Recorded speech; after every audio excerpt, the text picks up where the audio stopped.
and everything. Right. So just tell me a little bit about what you saw, first of all, if you can. Well, I was driving directly behind them, and the back tire started to fishtail. He tried to get it under control. I think he realized he couldn't get it under control and headed for the median, and that's when the bike slipped out from under him and they both rolled into the grass.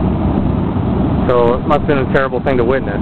It was pretty scary, yeah. Were you afraid you might get caught up in it? No, they had slowed down. When he was trying to get under control, he slowed down. So I was right behind him. I slowed down and pulled over just when they ran off the road. I pulled over also right behind them. And seeing all these bikes on the highway this weekend, what do you think? Do you think that having a big event is worth all the lives that this event's caused? You know about Bike Week?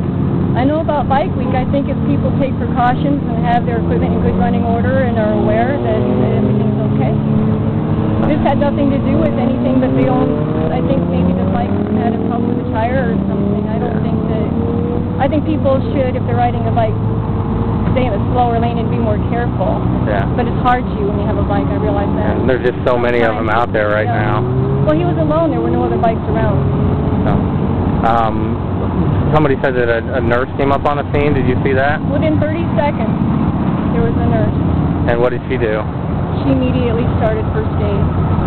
And pretty heroic thing to try to save a couple lives, huh? Yeah. She knew what she was doing. I wouldn't have a clue. So my partner went up there and helped him breathe while he could. But I was on the phone calling 911, and then she appeared immediately. She knew what to do. So. And if you don't mind, what are you doing this weekend? Just going for a drive, or? A Sunday trip. And to visit someone. And then it ends up like this. Susan, what's your last name? Wiley. And how do you spell that? W-Y-L-I-E. Okay, I appreciate